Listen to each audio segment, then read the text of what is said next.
শীতের আমেজ জড়ানো সকালে বেরিয়ে পড়লাম ব্যান্ডেলের উদ্দেশ্যে। গন্তব্য ব্যান্ডেল চার্চ এবং হংসেশ্বরী মন্দির।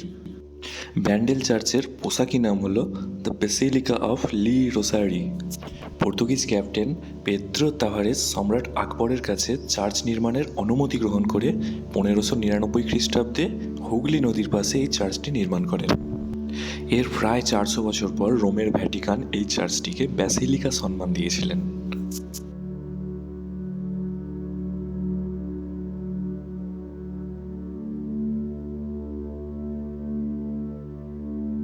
চার্চ সংলগ্ন বিভিন্ন স্থানে প্রভু যিশুর জীবন কাহিনী বিভিন্ন ভাস্কর্যের মাধ্যমে ফুটিয়ে তোলা হয়েছে।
চার্চের ভিতরে যীশুখ্রিস্টের জীবনের বিভিন্ন সময়ের ধারাবাহিক দৃশ্য চিত্রের মাধ্যমে অঙ্কিত রয়েছে।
প্রেয়ার হলের মধ্যে মোবাইল ফোনের ব্যবহার এবং ক্যামেরার ব্যবহার কঠোরভাবে নিষিদ্ধ।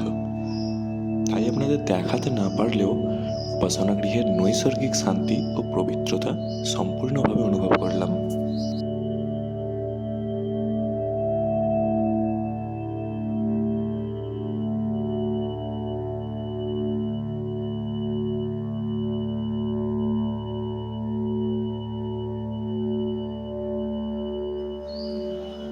চার্চের পারিপার্শ্বিক অঞ্চল খুবই পরিষ্কার পরিচ্ছন্ন এবং শান্ত।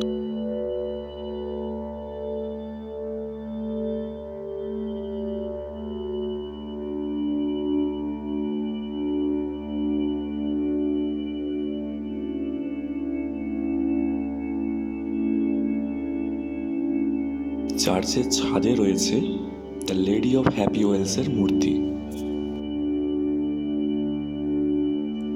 মন্দিরটির সামনে রয়েছে মোমবাতির বেদি। ব্যান্ডেল চার্চ দেখার পরেই আপনারা চলে আসতে পারেন মাত্র 6 কিলোমিটার দূরে বাঁশবেড়িয়া নামক স্থানে অবস্থিত মা হংসেশ্বরী দেবীর মন্দির। মন্দিরে ঢোকার পূর্বেই আপনারা দেখতে পাচ্ছেন বিভিন্ন ভ্যান বা দোকান, যেখান থেকে আপনারা পুজোর ডালা কিনে নিতে পারেন। মন্দিরে প্রবেশের কিছুটা আগেই চোখে পড়ল সিংহতোরণ।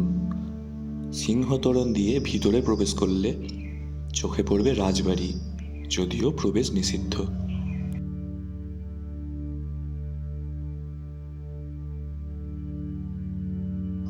রাজবাড়ি চত্বরে ছড়িয়ে ছিটিয়ে রয়েছে জরাজীর্ণ কিছু অংশের ধ্বংসাবশেষ।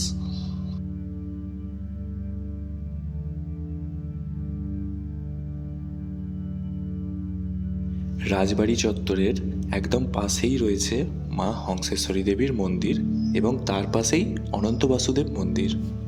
পাশেই রয়েছে জুতো জমা করার কাউন্টার, যেখানে জুতো জমা করে আপনারা মায়ের দর্শন করার জন্য ভিতরে ঢুকতে পারেন।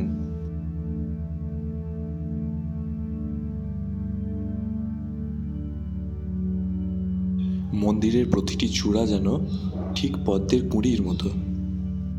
মন্দিরটির সামনের ভাগে নাটমন্দির অংশ রাজস্থানী ঘরানার চিত্র এবং নান্দনিক কারুকার্যে অলঙ্কৃত।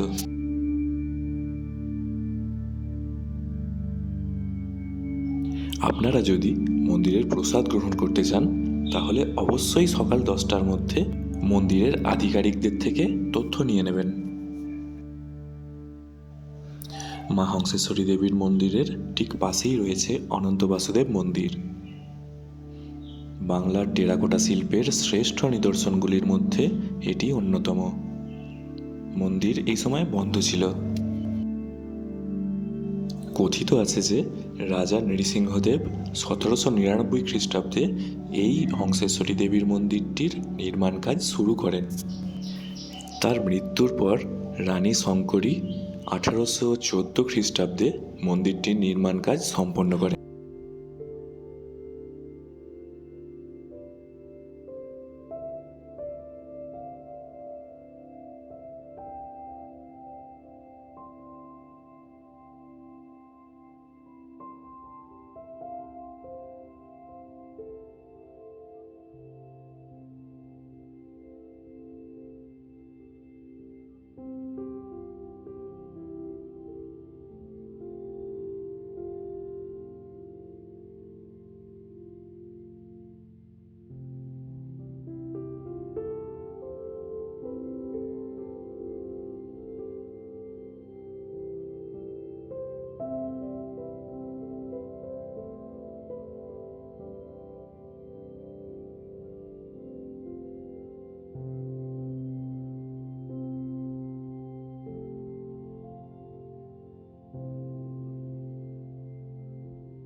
মন্দিরের ভিতরে সহস্রদল পদ্মের ওপর ত্রিকোণবেদী পঞ্চমুণ্ডির আসনের ওপর যোগনিদ্রায় শায়িত মহাদেবের নাভিকুণ্ড থেকে প্রস্ফুটিত পদ্মের ওপর দণ্ডায়মানভাবে মায়ের অবস্থান।